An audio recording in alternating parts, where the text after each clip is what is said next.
അതുകൊണ്ടല്ലേ അനസ് ഇബ്നു മാലിക് റളിയല്ലാഹു അൻഹു മഹാനവരുകൾ പറയുകയാണ്, ഒരിക്കൽ ഞാൻ നബി സല്ലല്ലാഹു അലൈഹി വസല്ലമ തങ്ങളെ കൂടെ നടക്കുകയാണ്, മദീന പട്ടണത്തിലൂടെ നടക്കുകയാണ്. എന്റെ കൂടെ വെള്ളമുണ്ട്. അത് എന്തിനുള്ള വെള്ളമാണ്? നിസ്കാരത്തിനുള്ള സമയമായാൽ നബി സല്ലല്ലാഹു അലൈഹി വസല്ലമ തങ്ങൾക്കും എനിക്കും വുളു ചെയ്യാനുള്ള വെള്ളമാണ്. അങ്ങനെ ഞങ്ങൾ ഒന്നിച്ച് യാത്ര ചെയ്യുന്നു. നബി സല്ലല്ലാഹു അലൈഹി വസല്ലമ തങ്ങൾ ഒരു സ്ഥലത്ത് ഇരിപ്പുണ്ട്, ഞാൻ വേറൊരു സ്ഥലത്ത് ഇരിക്കുന്നുണ്ട്. എന്നിലേക്ക് കൈകൊണ്ട് ആംഗ്യം കാണിച്ച് നബി സല്ലല്ലാഹു അലൈഹി വസല്ലമ തങ്ങൾ എന്നെ അങ്ങ് മാടി വിളിച്ചു. വിളിച്ച ഉടനെ ഞാൻ അങ്ങോട്ട് ചെന്നു. നോക്കുമ്പോൾ അവിടെ ഒരു പക്ഷിയുണ്ട്. ഒരു മരത്തിന്മേൽ ഒരു പക്ഷി ഇരിക്കുകയാണ്. ആ പക്ഷി തന്റെ കൊക്ക് കൊണ്ട് എന്തോ ഒന്നവിടെ നിതാ താഴോട്ടിങ്ങനെ നിലത്തിങ്ങനെ കൊത്തുന്നു. ഉടനെ എന്നോട് അനസ് ഇബ്നു മാലിക് റളിയല്ലാഹു അൻഹു തങ്ങൾ പറയാണ്, എന്നോട് നബി സല്ലല്ലാഹു അലൈഹി വസല്ലമ തങ്ങൾ ചോദിച്ചു, ഓ അനസേ, ഹൽ തദ്രി മാ യഖൂൽ, ആ പക്ഷി എന്താണ് പറയുന്നത് എന്ന് നിങ്ങൾക്ക് മനസ്സിലായോ? ഞാൻ പറഞ്ഞു, ഇല്ല നബിയേ, എനിക്ക് മനസ്സിലായില്ല. ഉടനെ നബി സല്ലല്ലാഹു അലൈഹി വസല്ലമ തങ്ങൾ ആ പക്ഷിയുടെ സംസാരത്തിന്റെ ആശയം പറഞ്ഞു തരികയാണ്. കാരണം നബി സല്ലല്ലാഹു അലൈഹി വസല്ലമ തങ്ങൾ ഒരു സാധാരണ മനുഷ്യൻ അല്ലല്ലോ. ഞങ്ങളുടെ നാടുകളിൽ എത്ര പക്ഷികളാണ് ശബ്ദിക്കുന്നത്, അതിന്റെ ആശയം എന്താണെന്ന് അറിയുന്നവർ എത്ര പേരാണ് ഞങ്ങളുടെ നാട്ടിലുള്ളത്? ഇല്ലല്ലോ.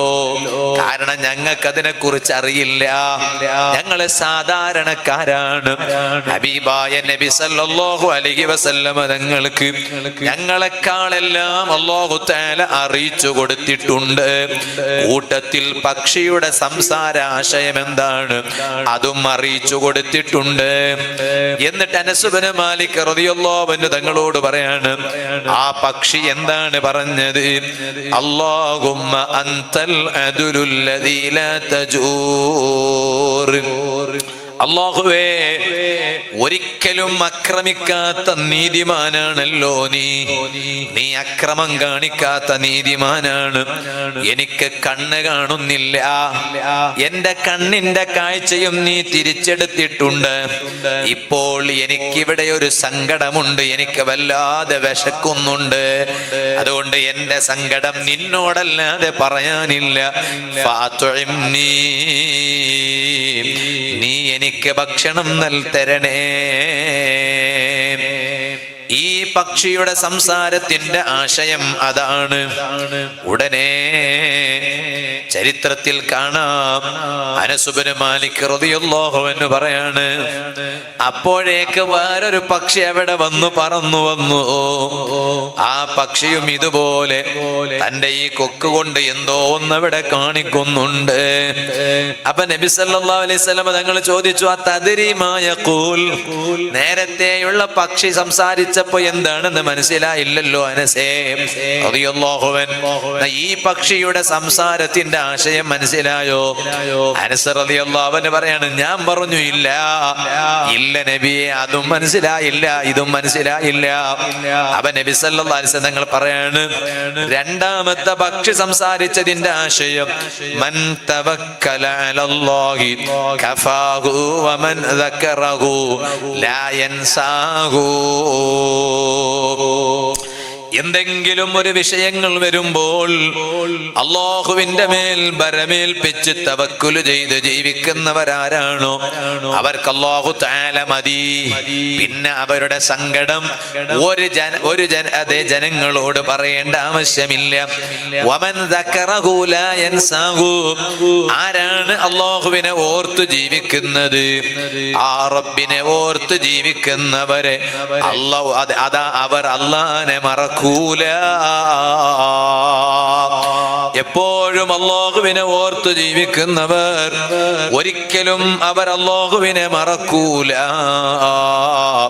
അതാണ് ആ പക്ഷി പറഞ്ഞത്. ഓ സുഹൃത്തുക്കളെ, ഞാൻ പറഞ്ഞു വന്ന വിഷയം മറക്കരുത്. അതുകൊണ്ട് ഏത് സമയത്തും മനസ്സ് യജമാനനായ റബ്ബിലേക്ക് തിരിക്കണം. നമ്മുടെ ഖൽബിൽ എപ്പോഴും അല്ലാഹുവിനെ കുറിച്ചുള്ള ചിന്ത വേണം. ഹദീസിൽ കാണാം, ഹബീബായ അഷ്റഫുൽ ഖൽഖ് മുഹമ്മദുർ റസൂലുള്ളാഹി സ്വല്ലല്ലാഹു അലൈഹി വസല്ലം തങ്ങൾ പറഞ്ഞു, തുർബത്തു കുല്ലി ശഖ്സിൻ മദ്ഫനുഹു. ഇത് സ്വഹീഹായ ഹദീസാണ്. എല്ലാ മനുഷ്യന്റെ മണ്ണ്, ആ മണ്ണ് എവിടുന്നുള്ള മണ്ണാണെന്ന് ചോദിച്ചാൽ മദ്ഫനുഹു, അത് ആ മനുഷ്യൻ മരിച്ചാൽ ആ മണ്ണിൽ ആ മറവ് ചെയ്യാം. അവിടെ നിന്നാണ് ആ മനുഷ്യനെ സൃഷ്ടിച്ചിട്ടുള്ളത്. അങ്ങനെയാണ് ആ മണ്ണിന് അങ്ങനെ ഒരു ബന്ധം. ഏത് മണ്ണിൽ നിന്നാണോ അവനെ പടച്ചിട്ടുള്ളത് ആ മണ്ണിൽ തന്നെയാണ് അവനെ മറവ് ചെയ്യാം. അതുകൊണ്ടാണ് അബൂബക്കർ സിദ്ദീഖ് റളിയല്ലാഹു, തങ്ങന്മാർക്ക് വലിയ മഹത്വമാണ്, അഹ്ലു ബൈത്തിന് വലിയ മഹത്വമാണ്. അതിന് കാരണം എന്താണ്? കാരണം അവരുടെ ശരീരങ്ങളിൽ സർക്കുലേറ്റ് ചെയ്യുന്ന രക്തം അത് ഹബീബായ മുഹമ്മദുർ റസൂലുള്ളാഹി സ്വല്ലല്ലാഹു അലൈഹി വസല്ലം തങ്ങളെ രക്താണ്. അതുകൊണ്ട് തന്നെ അവർ ചില്ലറക്കാരല്ല. അവരെ സ്നേഹിച്ച് ഒരാൾ മരിച്ചാൽ എത്ര മഹത്വമാണ് മഹാന്മാര് പഠിപ്പിച്ചത്. അക്കൂട്ടത്തിൽ പറഞ്ഞത് കാണാം, ജഅലല്ലാഹു ഖബറഹു മസാറ മലായികത്തിർ റഹ്മ. തങ്ങന്മാരെ പരിപാടിക്ക് എന്നും വന്നിരിക്കുന്ന ആളുകൾ, തങ്ങന്മാരെ സ്നേഹിച്ച് അവരെ കൂടെ ഉണ്ടാകുന്ന ആളുകൾ, തങ്ങന്മാരെ പരിപാടിക്ക് കൈകോർക്കുന്ന ആളുകൾ, ഇവിടൊക്കെ അൽഹംദുലില്ലാ ഈ പരിപാടിയോട് ഈ പരിസരത്തുള്ള സത്യവിശ്വാസികൾ പൂർണ്ണമായും കൈകോർക്കുന്നവരാണ് എന്നീ സദസ്സ് കാണുമ്പോൾ തന്നെ മനസ്സിലാകും. ആദ്യത്തെ ദിവസത്തിൽ വാല കേൾക്കാൻ എത്ര ആളുകൾ ഉണ്ടെങ്കിൽ വലിയ സന്തോഷമാണ്. ആദ്യത്തെ ദിവസത്തിൽ പൊതുവെ പരിപാടികൾ വാല കേൾക്കാൻ ആൾ കുറവാ. പിന്നെ ഇങ്ങനെ ദിവസം അടുത്ത ദിവസം അങ്ങനെ കൂടി വരാൻ. അപ്പൊ അൽഹംദുലില്ലാ ഞങ്ങളെ ഈ സദസ്സിൽ, തങ്ങന്മാരുടെ സദസ്സിൽ ആദ്യത്തെ ദിവസത്തിൽ തന്നെ ഇത്ര ആളുണ്ടല്ലോ. അല്ലാഹു തആല ഈ സദസ്സിന്റെ ഒക്കെ ഐശ്വര്യം ഖിയാമത്ത് നാൾ വരെ അല്ലാഹു നിലനിർത്തി തരട്ടെ. അതിന്റെ ഒക്കെ ബറക്കത്തും സന്തോഷം അല്ലാഹു ഞങ്ങൾക്ക് അല്ലാഹു തരട്ടെ. ഞാൻ പറഞ്ഞു വന്നത്, അപ്പൊ അവരെ സ്നേഹിച്ച ഒരാൾ മരിച്ചാല് ആ മനുഷ്യൻ ഖബറിൽ പോയി കിടന്നാൽ ജഅലല്ലാഹു ഖബറഹു മസാറ മലായികത്തിർ റഹ്മാന, റഹ്മത്തിന്റെ മലക്കുകൾ വന്ന് സന്ദർശിക്കുന്ന ഖബറാക്കി കൊടുക്കും അല്ലാഹു തആല. തഫ്സീർ റൂഹുൽ ബയാനിൽ കാണാം. ഇത് ചെറിയ വിഷയമൊന്നുമല്ല. നേരെ മറിച്ചോ തങ്ങന്മാരെ വെറുപ്പിച്ചിട്ട് അവർക്ക് മരിക്കണേ. അവന്റെ പണി തന്നെ എന്താ? അവന്റെ പണി തന്നെ തങ്ങന്മാരെ വെറുപ്പിക്കല, അവരെ ഇങ്ങനെ കുറ്റം പറഞ്ഞ് നടക്കല, അവരെ കുറിച്ച് ഇങ്ങനെ അഭിപ്രായം പറഞ്ഞ് നടക്കല. അതിന് വേറെ പണിയൊന്നുമില്ല. നിസ്കാരത്തിന് നോക്കുമ്പോ തഹജ്ജുദൊക്കെ ഉണ്ട് കേട്ടോ. തഹജ്ജുദൊക്കെ ഉള്ള ആളുകൾ തന്നെയാണ് ഈ തങ്ങന്മാരെ കുറ്റം പറയല്ലോ. മറ്റുള്ളവരൊന്നും കുറ്റം പറയാൻ നിൽക്കൂല. കാരണം ഓന്റെ കൽബിലെ ചിന്ത ഉണ്ടാവുള്ളൂ. എന്താണെന്നറിയോ? ഞാൻ അത്യാവശ്യം തിരക്കേടില്ല എന്ന്. അങ്ങനെയാണ്.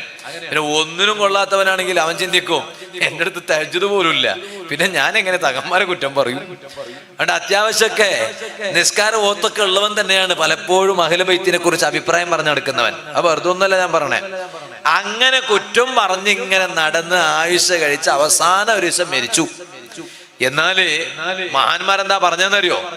ലം യശുമ്മ റായിഹത്തൽ ജന്ന. അവന് സ്വർഗത്തിൽ പോകുന്നത് അവിടെ ഇരിക്കട്ടെ, സ്വർഗത്തിന്റെ മണം പോലും അവന് ലഭ്യമല്ല എന്നാണ്. അല്ലാഹു ഞങ്ങളെ നന്നാക്കി തരട്ടെ. എന്നാൽ അബൂബക്കർ സിദ്ദീഖ് റളിയല്ലാഹു അൻഹു മഹാനവരുകളുടെ മഹത്വം പറഞ്ഞ കൂട്ടത്തില് ഇമാം മാലിക് ഇബ്നു അനസ് റളിയല്ലാഹു അൻഹു, മാലിക് ഇമാം മദീനത്തെ പള്ളിയിലെ കുറെ കാലം ദർസ് നടത്താൻ അല്ലാഹു ഭാഗ്യം കൊടുത്ത മഹാനല്ലേ ഹബീബായ സയ്യിദുനാ മുഹമ്മദുർ റസൂലുള്ളാഹി. ഉറക്കെ പറയും നബി മുഹമ്മദുർ റസൂലുള്ളാഹി. തങ്ങന്മാരെ സദസ്സെന്ന് ഏറ്റവും കൂടുതൽ സ്വലാത്ത് വരണ്ടേ നബി മുഹമ്മദുർ റസൂലുള്ളാഹി സ്വല്ലല്ലാഹു അലൈഹി വസല്ലം തങ്ങളെ മദീനത്തെ പള്ളിയില് ദീർഘകാലം ദർസ് നടത്താൻ അല്ലാഹു അവസരം നൽകിയ മഹാനാണ് മാലിക് ഇബ്നു അനസ് റളിയല്ലാഹു അൻഹു. ആ മാലിക് ഇബ്നു അനസ് തങ്ങൾ പറയാണ്, നിങ്ങൾ അബൂബക്കർ സിദ്ദീഖ് റളിയല്ലാഹു അൻഹുവിന്റെ മഹത്വം ഒരുപാട് നിങ്ങൾക്ക് പറയാനുണ്ടാകും. ഉമർ ഇബ്നുൽ ഖത്താബ് റളിയല്ലാഹു അൻഹുവിന്റെ മഹത്വം ഒരുപാട് നിങ്ങൾക്ക് പറയാനുണ്ടാവും. എന്നാല് ആ എല്ലാ മഹത്വത്തെക്കാളും ഏറ്റവും വലിയ മഹത്വം ഞാൻ മനസ്സിലാക്കിയിട്ടുണ്ട് എന്ന് മാലിക് ഇമാം പറയാം. ആ എല്ലാ മഹത്വത്തെക്കാളും ഏറ്റവും വലിയ മഹത്വം ഞാൻ മനസ്സിലാക്കിയിട്ടുണ്ട്. അത് എവിടെന്ന് ഞാൻ മനസ്സിലാക്കി? മാലിക് ഇബ്നു അനസ് റളിയല്ലാഹു അൻഹു പറയാണ്, ഹദീസിലുള്ളതല്ലേ, തുർബത്തു കുല്ലി ശഖ്സിൻ മദ്ഫനുഹു, ഒരു മനുഷ്യൻ എവിടെയാണോ ആ മനുഷ്യൻ മരിച്ചാൽ ഖബറിൽ മറവ് ചെയ്യുന്നത്, അതേ മണ്ണിൽ നിന്നാണ് മനുഷ്യനെ അല്ലാഹു തആല പടച്ചിട്ടുള്ളത്. അത് ഹദീസിൽ ഉള്ളതാണ്. അങ്ങനെയാണെങ്കിൽ മാലിക് ഇബ്നു അനസ് റളിയല്ലാഹു അൻഹു പറയാണ്, നബി സല്ലല്ലാഹു അലൈഹി വസല്ലമ തങ്ങളെ പടച്ച മണ്ണേതാണോ അതേ മണ്ണിൽ നിന്നാണ് അല്ലാഹു തആല അബൂബക്കർ സിദ്ദീഖ് തങ്ങളെ പടച്ചിട്ടുള്ളത്, ഉമർ ഇബ്നുൽ ഖത്താബ് റളിയല്ലാഹു അൻഹു തങ്ങളെ പടച്ചിട്ടുള്ളത്. എന്തേ കാരണം? അബൂബക്കർ സിദ്ദീഖ് തങ്ങൾ എവിടെയാണ് മറപ്പെട്ട് കിടക്കുന്നത്? ഉമർ ഇബ്നുൽ ഖത്താബ് തങ്ങൾ എവിടെയാണ് മറപ്പെട്ട് കിടക്കുന്നത്? ഹബീബായ നബി സല്ലല്ലാഹു അലൈഹി വസല്ലമ തങ്ങൾ എവിടെയാണോ അവിടെയല്ലേ സിദ്ദീഖുൽ അക്ബർ തങ്ങൾ കിടക്കുന്നത്, ഉമർ ഇബ്നുൽ ഖത്താബ് തങ്ങൾ കിടക്കുന്നത്. അപ്പൊ അതിന്റെ അർത്ഥം എന്താണ്? നബി സല്ലല്ലാഹു അലൈഹി വസല്ലമ തങ്ങൾ ഏത് മണ്ണിൽ നിന്നാണോ അല്ലാഹു തആല പടച്ചിട്ടുള്ളത് അതേ മണ്ണിൽ നിന്ന് തന്നെ സിദ്ദീഖുൽ അക്ബർ തങ്ങളെ അല്ലാഹ് പടച്ചു എന്നല്ലേ അതിന്റെ അർത്ഥം? ഉമർ ഇബ്നുൽ ഖത്താബ് റളിയല്ലാഹു അൻഹു തങ്ങളെ അല്ലാഹ് പടച്ചു എന്നല്ലേ അതിന്റെ അർത്ഥം? ഇനി ഇതിനേക്കാൾ വലിയ മഹത്വം വേറെ പറയേണ്ടതുണ്ടോ?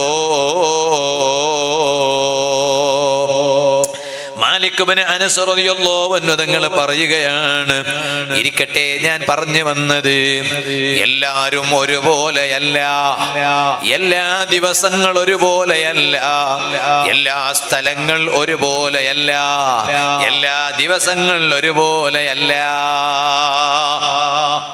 ആഴ്ചയിൽ 7 ദിവസങ്ങളുണ്ട്. അത് മംഗലാപുരത്തും അങ്ങനെ തന്നെയാണ്, പിന്നെ പെരുമണ്ണയിൽ അങ്ങനെ തന്നെയാണ്, കോഴിക്കോട്ടും അങ്ങനെ തന്നെയാണ്. ആഴ്ചയിൽ 7 ദിവസം: ഞായർ, തിങ്കൾ, ചൊവ്വ, ബുധൻ, വ്യാഴം, വെള്ളി, ശനി. അങ്ങനെ നിങ്ങളെ ഭാഷയിൽ പറയും. എന്റെ ഭാഷയിൽ ഭാനുവാര, സോമവാര, മംഗളവാര, ബുധവാര, ഗുരുവാര, ശുക്രവാര, ശനിവാര. അങ്ങനെയാണ് 7 ദിവസം. അത് കന്നഡയാണ്. ഇനി എന്റെ ലോക്കൽ ഭാഷയാണെങ്കിലോ, ലോക്കൽ ഭാഷയാണെങ്കിൽ ഞായറാഴ്ച, തിങ്കളാഴ്ച, ചൊവ്വാഴ്ച, ബുധനാഴ്ച, ബാലാഴ്ച, വെള്ളിയാഴ്ച, ശനിയാഴ്ച. സുബ്ഹാന ജല്ല ജലാലു. നിങ്ങളൊന്ന് ആലോചിച്ചു. അതപ്പോ ഞങ്ങളെ നാട്ടിലെ സംസാരം, എന്റെ വീട്ടിലെ സംസാരം. മറ്റേത് കന്നഡയാണ്, അതെല്ലാരും സംസാരിക്കണ ഭാഷയാണ്. എന്നാ അവിടെയും 7 ദിവസമാണ്, ഇവിടെയും 7 ദിവസമാണ്. എന്ന പണ്ഡിതന്മാർ പറഞ്ഞു ഓരോ ദിവസങ്ങൾ ഓരോ വിഷയത്തിനുള്ളതാണ്. ഞായറാഴ്ച ഒരു വിഷയത്തിനുള്ളതാണ്, തിങ്കളാഴ്ച വേറെ വിഷയത്തിനുള്ളതാണ്, ചൊവ്വ വേറെ വിഷയത്തിന്, വ്യാഴം വേറെ വിഷയത്തിന്, വെള്ളി വേറെ വിഷയത്തിന്. അങ്ങനെ ഓരോ ദിവസങ്ങൾ ഒരു വിഷയം. ഞായറാഴ്ച അതില് ശനിയാഴ്ച ഉണ്ട്. അത് നബി സല്ലല്ലാഹു അലൈഹി വസല്ലം പറഞ്ഞു, അത് മഹാന്മാർ പഠിപ്പിച്ചു. എന്താന്നറിയോ? ശനിയാഴ്ച എന്ന് പറഞ്ഞാൽ അത് മുമ്പ് ഒരു ചതി നടന്ന ദിവസം ശനിയാഴ്ച. ഏതാ ചതി എന്നറിയോ? മുശ്രിക്കുകള് ഹബീബായ നബി സല്ലല്ലാഹു അലൈഹി വസല്ലമ തങ്ങളെ കുറിച്ച്, തങ്ങളെ കാര്യം എന്താ തീരുമാനിക്കേണ്ടത് എന്ന് പറഞ്ഞ് ദാറുൻ നദ്വ എന്ന സ്ഥലത്ത്, അവരുടെ ഓഫീസാണ് അത്, ദാറുൻ നദ്വ.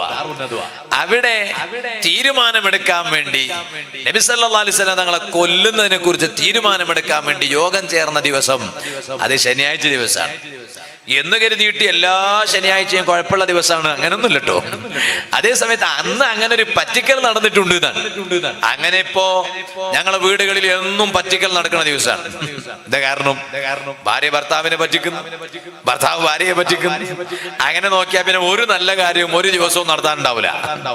അങ്ങനെയല്ലേ? ഞാനിത് വെറുതെ പറയല്ല. ചില സ്ത്രീകളുണ്ട് ഇവിടെ പെരുമണ്ണയിലെ ഉമ്മ പെങ്ങന്മാരൊക്കെ നല്ലവരാ. അല്ലാഹു തആല അവരെ ബറക്കത്തുകൊണ്ട് അല്ലാഹു ഞങ്ങളെ നന്നാക്കി തരട്ടെ. അമ്മമാരെ, ഇവിടെ ഇവര് പുരുഷന്മാരൊക്കെ പറഞ്ഞ ഞങ്ങൾക്കെല്ലാം അറിയുള്ളൂ ഇപ്പൊ അവരെ ഹാല്.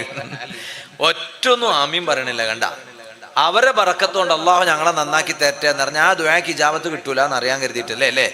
അങ്ങനൊന്നുമില്ല. അവർ നല്ല ബറക്കത്തുള്ളവരാ ഉമ്മ പെങ്ങന്മാർ. എവിടെ അവരിക്കണേ? അങ്ങോട്ടാണല്ലേ? ഈ കാണുന്ന മരന്റെ അപ്പുറത്തോ? കൂടുതൽ പറയാൻ പേടിയ, അഥവാ മെല്ലെ ഓർക്കെങ്കാലും ഇഷ്ടപ്പെട്ടില്ലെങ്കിൽ അങ്ങനെയാണ്. എല്ലാം ഒന്നിങ്ങനെ എറിയും. കണ്ണടക്ക് കൊണ്ടാ പിന്നെ നാളെ വേറെ വരണമെങ്കിൽ കണ്ണട വേറെ റെഡിയാക്കിയിട്ട് വേണം. അല്ലാഹു തആല ഞങ്ങൾ ഉമ്മ പെങ്ങന്മാർക്ക് അല്ലാഹു വലിയ ബർക്കത്ത് ചെയ്യട്ടെ.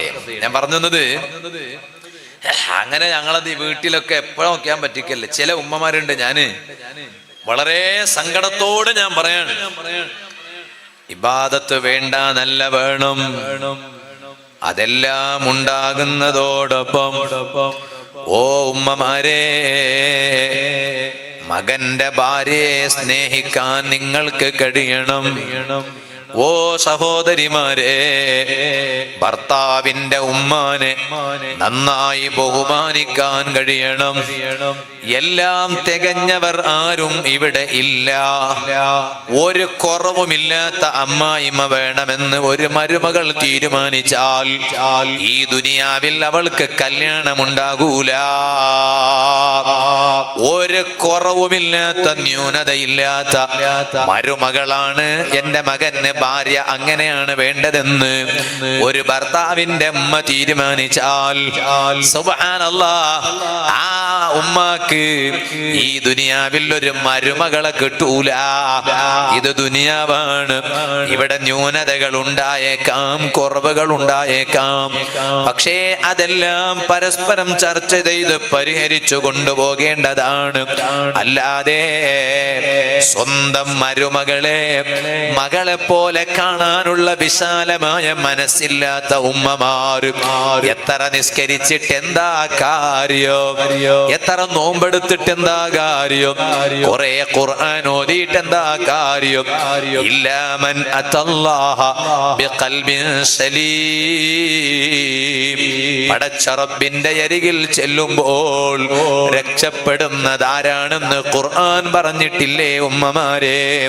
അത് വിശാലമായ, പകയില്ലാത്ത, അസൂയയില്ലാത്ത, മരുമകളോട് വൈരാഗ്യമില്ലാത്ത, അതേ ഭർത്താവിന്റെ ഉമ്മാനോട് വിദ്വേഷമില്ലാത്ത വിശാലമായ മനസ്സുള്ളവർ, അവരാണ് റബ്ബിന്റെ കോടതിയിൽ രക്ഷപ്പെടുന്നത്.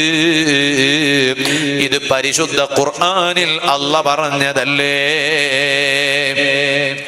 എന്നിട്ടും ചില മരുമക്കളുണ്ട്, പടച്ച റബ്ബേ, ആ കല്യാണത്തിന് ശേഷം മകനെ, അതായത് ഭർത്താവിനെ, ആ ഭർത്താവിനെ തെറ്റിക്കുകയാണ്. ഭർത്താവിനോട് പലതും ഉമ്മാനെ കുറിച്ച് പറഞ്ഞു കൊടുക്കുകയാണ്. പടച്ച റബ്ബേ, അതോടുകൂടെ ഈ ഭർത്താവ് ഉമ്മാനോട് പിണങ്ങിപ്പോയി. എങ്ങനെ കഴിയും സ്വന്തം മകന് ഉമ്മാനോട് പിണങ്ങാൻ? അൽ വാലിദാനി ബാബാനി മിൻ അബ്വാബിൽ ജന്ന. സ്വർഗ്ഗത്തേക്കുള്ള രണ്ട് വാതിലുകളാണ്, ഒന്ന് ഉമ്മയും ഒന്ന് ബാപ്പയും. ബാബുൽ വാലിദ്, മാതാപിതാക്കൾ എന്ന ഒരു വാതില് തന്നെ സ്വർഗത്തിനുണ്ട് എന്ന് പറഞ്ഞില്ലേ? ആ വാതിലിലൂടെ സ്വർഗത്തിൽ പോകണമെങ്കിൽ, അല്ലെങ്കിൽ സ്വർഗത്തിലെത്തണമെങ്കിൽ ഉമ്മാന്റെ മനസ്സ് വേദനിപ്പിക്കരുത്, പാപ്പാന്റെ മനസ്സ് വേദനിപ്പിക്കരുത്. ഈ അടുത്ത് ഞാൻ ഇവിടുന്ന് കുറെ ദൂരെ ഒരു സ്ഥലത്ത് വാദിന് പോയി. തെക്കൻ കേരളത്തിൽ, സ്ഥലത്തിന്റെ പേര് ഞാൻ പറയില്ല, തെക്കൻ കേരളത്തിൽ ഞാൻ വാദിന് പോയി. വാദിന് പോയപ്പോൾ ഭക്ഷണം കഴിക്കാൻ ഞാൻ ഒരു വീട്ടിൽ ചെന്നു. ഇത് ഞാൻ പറയുന്നത് വരെ നുണയല്ല, സത്യം പറയുകയാണ്. പടച്ച റബ്ബേ, ആ ഭക്ഷണം കഴിച്ചു കൊണ്ടിരിക്കുമ്പോൾ ആ വീട്ടുകാരനോട് ചോദിച്ചു, എത്രയാണ് മക്കൾ? അയാൾ എന്നോട് ചോദിച്ചു, എത്ര അവസാനം എത്ര കുട്ടികളും ചോദിച്ചു. അപ്പൊ ഞാൻ എന്റെ കുട്ടികൾ ഇത്രയാണ് ഞാൻ പറഞ്ഞു. അപ്പൊ നമുക്കൊരു മാന്യത ഉണ്ടല്ലോ, തിരിച്ച് അങ്ങോട്ടൊന്ന് ചോദിക്കണ്ടേ? അവരിങ്ങോട്ട് ചോദിക്കുമ്പോ അപ്പൊ അങ്ങോട്ട് ചോദിച്ചു, എത്രയാണ് നിങ്ങൾക്ക്, എത്രയാ മക്കൾ ചോദിച്ചു. അപ്പൊ അയാള് പറഞ്ഞു, ഉസ്താദേ, ആൺമക്കളുണ്ട്, ഇത്ര ആൺമക്കളാണ്. എന്റെ ഭാര്യ പെൺകുട്ടിയെ പ്രസവിച്ചിട്ടില്ല.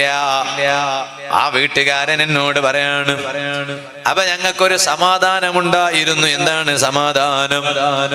എനിക്ക് സ്വന്തം പെൺകുട്ടികളില്ലെങ്കിൽ എന്തേ, എന്റെ മകൻ കല്യാണം കഴിച്ച് അതേ അതാ ഞങ്ങൾക്കൊരു മരുമകൾ ഉണ്ടാകും.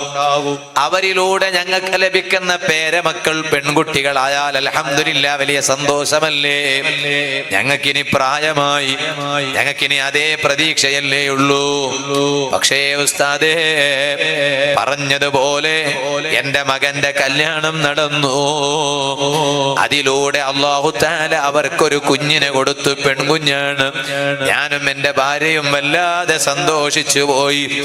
ഞങ്ങൾക്ക് മക്കളില്ലെങ്കിലും പെൺമക്കളില്ലെങ്കിലോ ഞങ്ങളെ മകൻ അല്ലാഹു തആല ഒരു പെൺകുഞ്ഞിനെ കൊടുത്തല്ലോ. ആ കുട്ടിയെ കയ്യിൽ പിടിച്ച് കുറെ നടക്കണം, ആ കുട്ടിയെ തലോടിച്ച് കിടത്തണം, ആ കുട്ടിയോട് കുറെ തമാശ പറയണം. ബക്കറ്റല്ലേ ഇവിടെ ആ ബക്കറ്റ് വരുന്നതാ. ഇപ്പൊ ഞാൻ എപ്പോഴും വാലിന് സദസ്സിൽ പറയാറുണ്ട്, ഇപ്പൊ എല്ലായിടത്തും ഗൂഗിൾ പേ, ഫോൺ പേ ഒക്കെ ആയിപ്പോയി അല്ലേ. പേടിഎമ്മും മറ്റേ QR കോഡും വാലിന് സദസ്സിൽ ഇങ്ങനെ കൊണ്ടുപോകണം ഓരോരുത്തേക്ക്. കാരണം എന്താ പറയുക, പൈസ കൊണ്ടുവരുന്നത് കുറവാണ്. അതുകൊണ്ട് ഗൂഗിൾ പേ കാണിച്ചു കൊടുക്കുക, അല്ലെങ്കിൽ മറ്റേ സ്കാൻ ചെയ്യണ QR കോഡ്. ഇപ്പൊ പെട്രോൾ പമ്പിലൊക്കെ വന്നില്ലേ എന്നതുപോലെ ഇൻഷാ അല്ലാഹ് സഖാവിസ്ഥാന്റെ അടുത്തേക്കാണ് ആദ്യം കൊണ്ടുപോയത്. കാരണം മുപ്പറങ്ങ തുടക്കം കുറിക്കട്ടെ എന്ന് കരുതിയിട്ട്. അല്ലാഹു തആല അൽഹംദുലില്ലാ, അതങ്ങനെയാണ്. അല്ലാഹു തആല ബർക്കത്ത് ചെയ്യട്ടെ. എല്ലാം കഴിഞ്ഞിട്ട് ബക്കറ്റ് ഇവിടെ കൊണ്ടുവന്നാൽ മതി. ഞാനും ഇൻഷാ അല്ലാഹ് അതിലേക്ക് ഇട്ടോളാം. നിങ്ങളും കൂടി ഇടണമെന്ന് പറയാൻ എനിക്ക് അർഹത ഉണ്ടാകണേ. ഞാൻ ഇടണ്ടേ? ഞാൻ ഇടാതെ ഇങ്ങോട്ട് മാത്രം ഇടാൻ പറഞ്ഞാല്. അവിടെ എല്ലാം കഴിഞ്ഞിട്ട് ഇങ്ങോട്ട് വന്നാൽ മതി. ഒന്ന് ഓർമ്മപ്പെടുത്തണം അവസാനം ഇടാന്. അല്ലെ ഞാൻ മറന്നുപോയാൽ പിന്നെ വാക്ക് പാലിച്ചവനാകൂല്ല.